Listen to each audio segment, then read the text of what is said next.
स्वयं के विकारों को दूर करके निर्दोषता का अनुभव कैसे करें, इस बात को समझाते हुए पूज्य स्वामी राम सुखदास जी कहते हैं, भगवान का साक्षात अंश होने से जीव का भगवान से साधर्म्य है। अतः जैसे भगवान निर्दोष हैं, ऐसे जीव भी स्वरूप से सर्वथा निर्दोष है। यह निर्दोषता अपने उद्योग से लाई हुई नहीं है, अपितु स्वतः सिद्ध है और सहज है। मनुष्यों के भीतर यह बात बैठी हुई है कि हम दोषों को दूर करेंगे तो निर्दोष बनेंगे और तब ही भगवान की प्राप्ति होगी। परंतु सांसारिक वस्तुओं को प्राप्त करने का जो तरीका है, वह तरीका परमात्म तत्व की प्राप्ति का नहीं है। सांसारिक वस्तुओं की प्राप्ति तो अप्राप्त की प्राप्ति है, पर परमात्म तत्व की प्राप्ति नित्य प्राप्त की प्राप्ति है। स्वरूप स्वतः स्वाभाविक निर्दोष तथा नित्य प्राप्त है।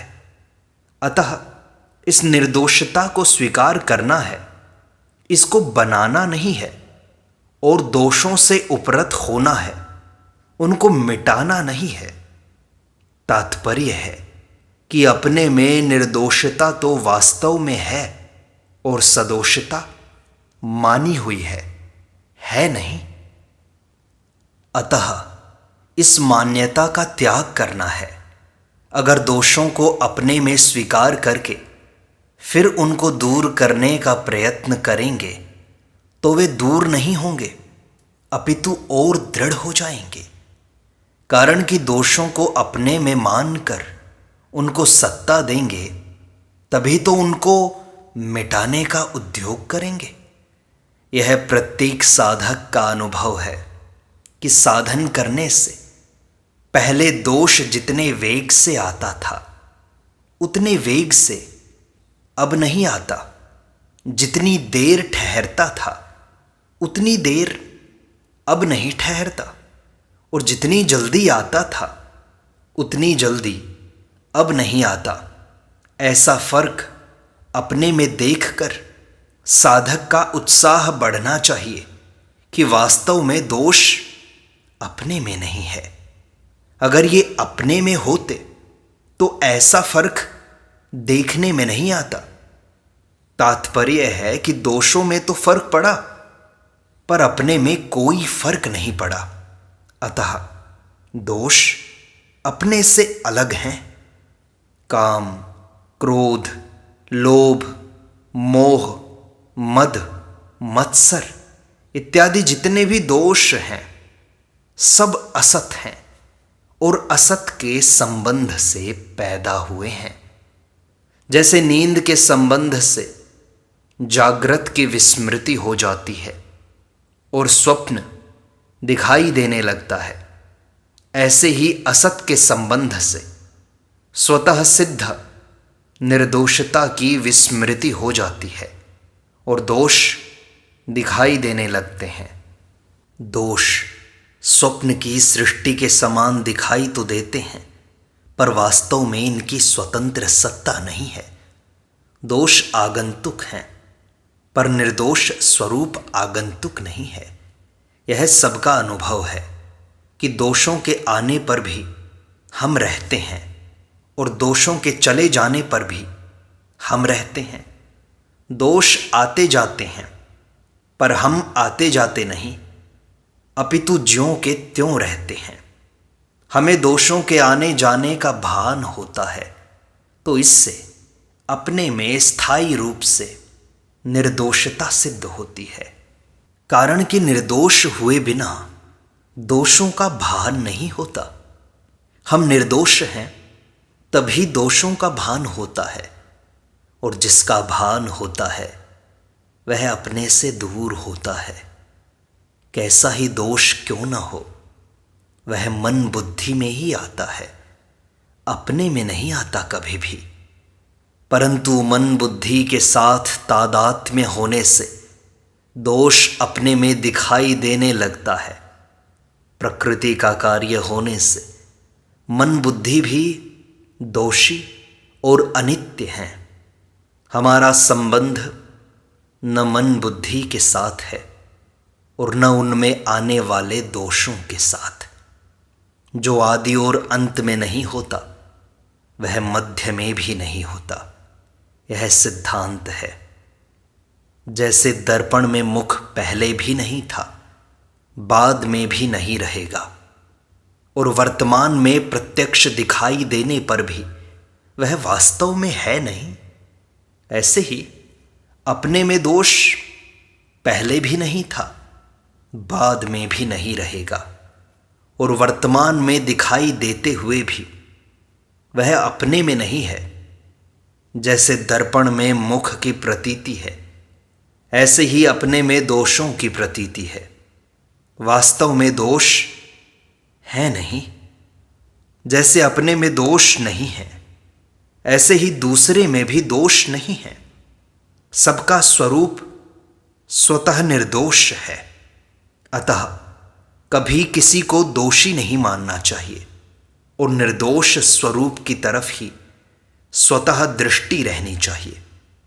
ऐसा समझना चाहिए कि दूसरे ने आगंतुक दोष के वशीभूत होकर क्रिया कर दी, पर न तो वह क्रिया स्थायी रहेगी तथा न उसका फल स्थायी रहेगा।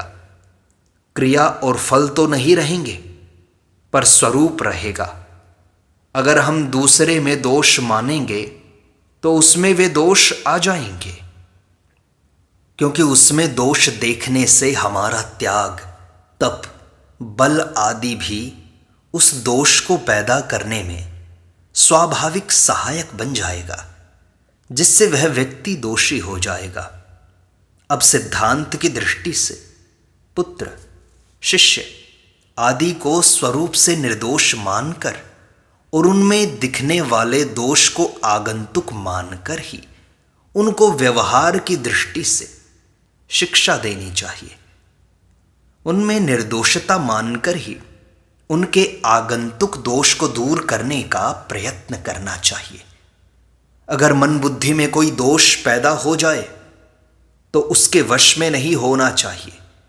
तयोर न वशम आगच्छेत, अर्थात उसके अनुसार कोई क्रिया नहीं करनी चाहिए। उसके वशीभूत होकर क्रिया करने से वह दोष दृढ़ हो जाएगा, परंतु उसके वशीभूत होकर क्रिया न करने से एक उत्साह पैदा होगा। जैसे किसी ने हमें कड़वी बात कह दी पर हमें क्रोध नहीं आया, तो हमारे भीतर एक उत्साह, प्रसन्नता होगी कि आज तो हम बच गए। परंतु इसमें अपना उद्योग न मानकर भगवान की कृपा माननी चाहिए कि भगवान की ही कृपा से आज हम बच गए, नहीं तो इसके वशीभूत हो जाते। इस तरह साधक को कभी भी कोई दोष दिखाई दे तो वह उसके वशीभूत न हो और उसको अपने में भी न माने। मूल दोष है मिली हुई स्वतंत्रता का दुरुपयोग। हम असत की सत्ता मान भी सकते हैं और नहीं भी मान सकते। छल कपट, हिंसा आदि कर भी सकते हैं और नहीं भी कर सकते। यह मिली हुई स्वतंत्रता है। जब से हमने इस स्वतंत्रता का दुरुपयोग किया है, तभी से जन्म मरण आरंभ हुआ। अब इसका दुरुपयोग न करने से ही जन्म मरण से छुटकारा होगा। इसलिए साधक को चाहिए कि वह मिली हुई स्वतंत्रता का दुरुपयोग न करे। दुरुपयोग न करने से निर्दोषता सुरक्षित रहेगी। जब मनुष्य मिली हुई स्वतंत्रता का दुरुपयोग करके असत का संग करता है, तब वह असत के संग से होने वाले संयोगजन्य सुख में आसक्त हो जाता है।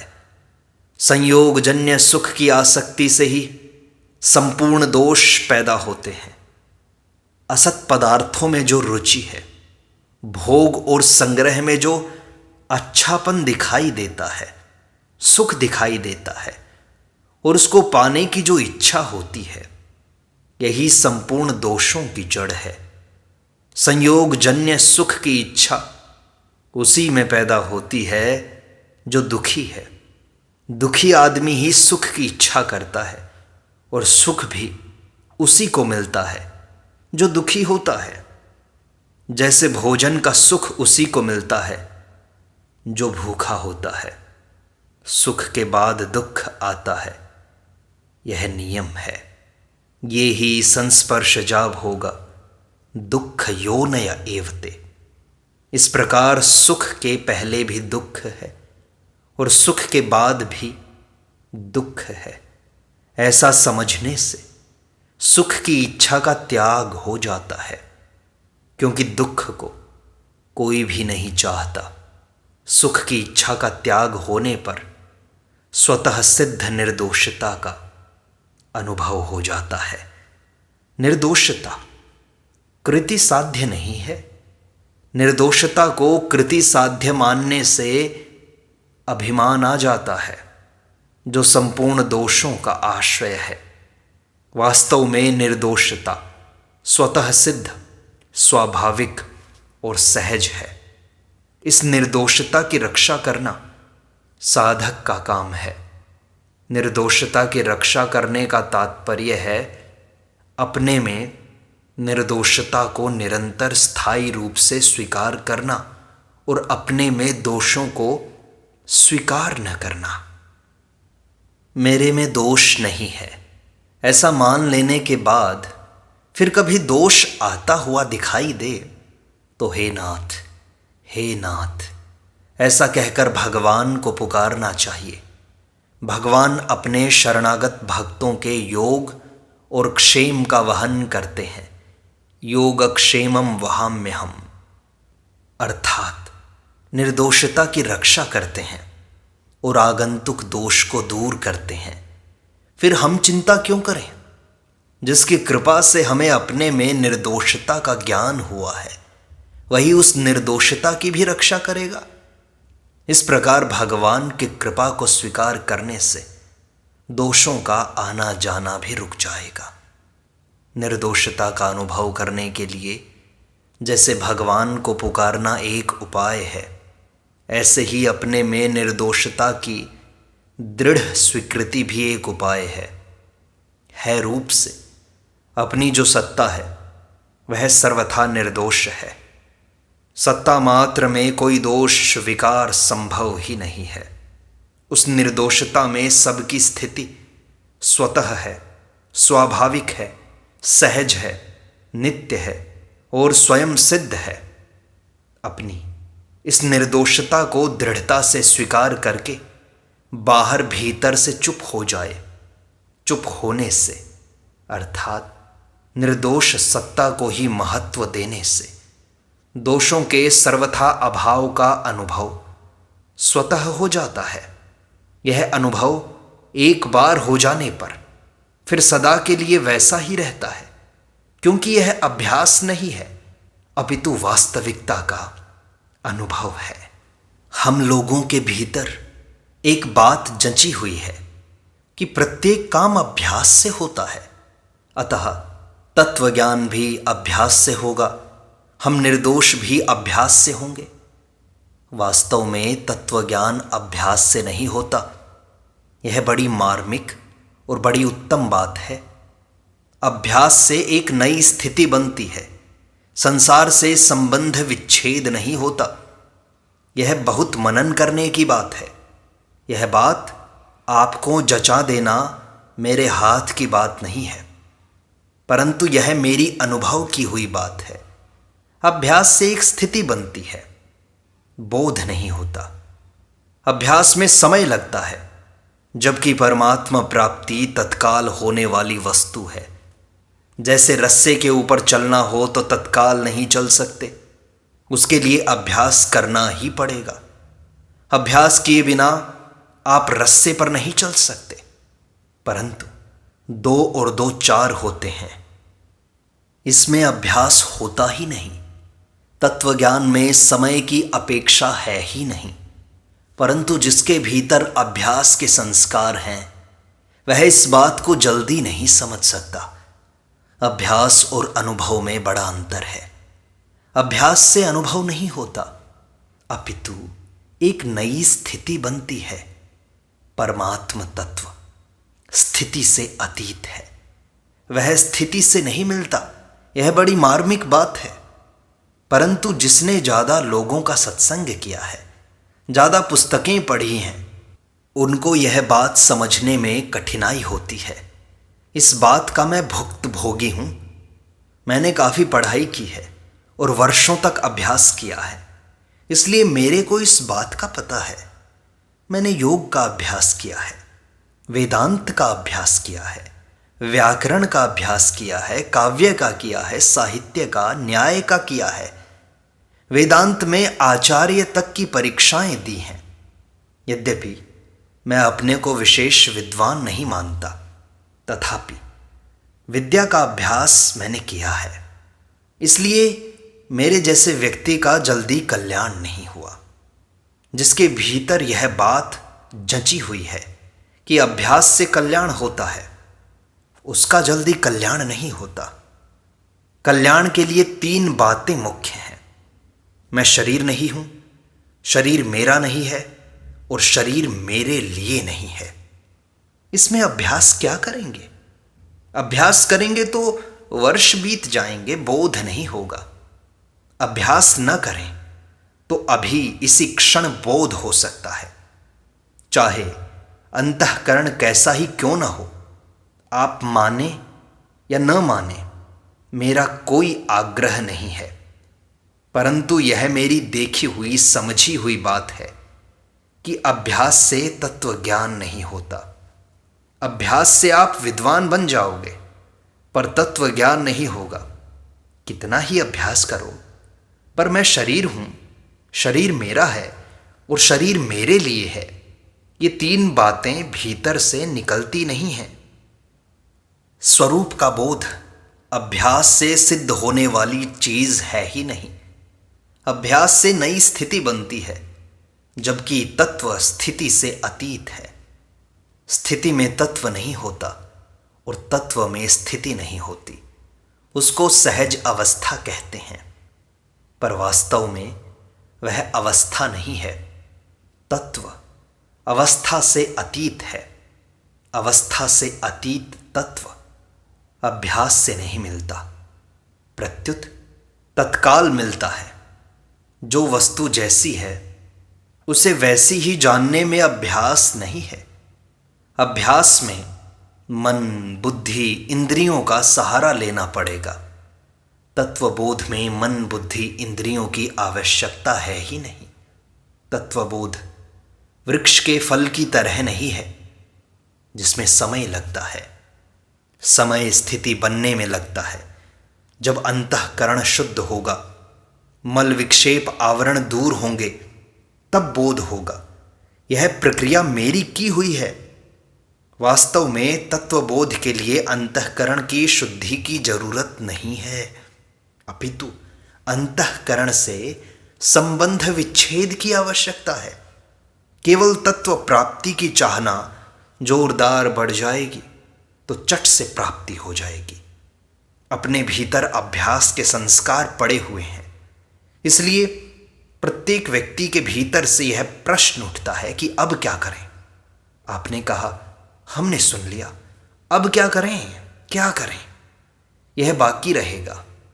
अगर तत्काल प्राप्ति चाहते हो तो मैं शरीर नहीं हूं, यह बात गहराई से मान लो। एक आदमी ने दूसरे से कहा कि 2 और 2 कितने होते हैं? इसका सही उत्तर दोगे तो मैं तुम्हें 100 रुपए दूंगा। दूसरे ने कहा 4 होते हैं। पहला आदमी बोला कि नहीं होते। वह बार बार कहे कि 2 और 2 4 होते हैं, पर पहला आदमी बार बार यही कहे कि नहीं होते। अब उसको कोई कैसे समझाए? वह समझना ही नहीं चाहता। आपको इतनी ही बात समझनी है कि मैं शरीर नहीं हूं। आप घड़ी मेरी है यह तो कहते हैं, पर मैं घड़ी हूं यह नहीं कहते। परंतु शरीर के विषय में आप शरीर मेरा है यह भी कहते हैं और मैं शरीर हूँ यह भी कहते हैं। मैं शरीर हूँ यह शरीर के साथ अभेद भाव का संबंध है, और शरीर मेरा है यह शरीर के साथ भेदभाव का संबंध है। आपको कोई एक बात कहनी चाहिए, चाहे अभेद भाव का संबंध कहो चाहे भेदभाव का संबंध कहो। एक ही शरीर को मैं भी कहना और मेरा भी कहना गलती है। प्राणी 84 लाख योनियों में जाता है तो एक शरीर को छोड़ता है, तभी दूसरे में जाता है। जब 84 लाख योनियों के शरीर हमारे साथ नहीं रहे तो फिर यह शरीर हमारे साथ कैसे रहेगा?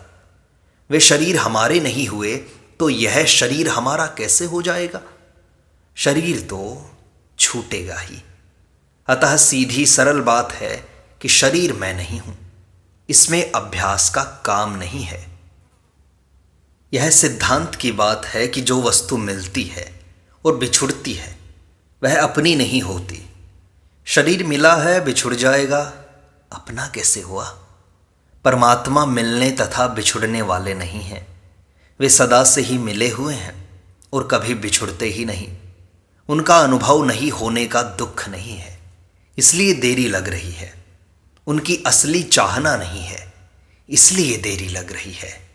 असली चाहना होगी तो तत्काल प्राप्ति हो जाएगी। परमात्मा प्राप्ति शरीर आदि जड़ पदार्थों के द्वारा नहीं होती, अपितु इनके त्याग से होती है। मन बुद्धि की सहायता से बोध नहीं होता, अपितु उनके त्याग से बोध होता है।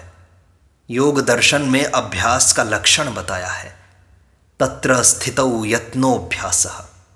किसी एक विषय में स्थिति प्राप्त करने के लिए बार बार प्रयत्न करने का नाम अभ्यास है। तत्वबोध किसी स्थिति का नाम नहीं है। जहाँ स्थिति होगी वहाँ गति भी होगी, यह नियम है। तत्व स्थिति और गति दोनों से अतीत है। तत्व में न स्थिति है, न गति है, न स्थिरता है, न चंचलता है। जैसे भूख और प्यास के बिना अभ्यास नहीं करना पड़ता, ऐसे ही तत्व की जिज्ञासा के लिए अभ्यास नहीं करना पड़ता। हमारी आदत अभ्यास करने की पड़ी हुई है, इसलिए अभ्यास की बात ही हमें जचती है। अभ्यास का मैं खंडन नहीं करता हूँ। अभ्यास करते करते और नई स्थिति होते होते तत्व की जिज्ञासा होकर उसकी प्राप्ति हो सकती है, परंतु यह बहुत लंबा रास्ता है। कितने जन्म लगेंगे इसका पता नहीं। अंत में भी जब अभ्यास छूटेगा, अर्थात जड़ता से हमारा संबंध छूटेगा, तब तत्व की प्राप्ति होगी। तत्व प्राप्ति जड़ता के द्वारा नहीं होती, अपितु जड़ता के त्याग से होती है। यह सिद्धांत है। जड़ता की सहायता के बिना अभ्यास हो ही नहीं सकता। अभ्यास शरीर, इंद्रियों, मन, बुद्धि से ही होता है। अतः अभ्यास के द्वारा जड़ता का त्याग नहीं हो सकता। जिसकी सहायता से अभ्यास करेंगे उसका त्याग अभ्यास से कैसे होगा? परंतु अभ्यास की बात प्रत्येक आदमी के भीतर जड़ से बैठी हुई है, इसलिए बोध होने में कठिनाई हो रही है। बोध होने में अभ्यास को हेतु मानने के कारण जल्दी बोध नहीं हो रहा है। यद्यपि भगवान नाम का जप, कीर्तन, प्रार्थना भी अभ्यास के अंतर्गत आते हैं, तथापि ये अभ्यास से तेज हैं, कारण कि अभ्यास में अपना सहारा रहता है, पर जप, प्रार्थना आदि में भगवान का सहारा रहता है। हे नाथ, हे मेरे नाथ, यह पुकार अभ्यास से तेज है। अभ्यास में अपने उद्योग से काम होता है, पर पुकार में भगवान की कृपा से काम होता है। आप अभी अभ्यास के राज्य में ही बैठे हुए हैं। आपके संस्कार अभ्यास के हैं, इसलिए आप नाम जप, कीर्तन, प्रार्थना में लग जाओ तो आपको बहुत लाभ होगा, बहुत लाभ होगा। इस प्रकार यह सत्संग संपूर्णता को प्राप्त होता है। शेष अगले अंक में।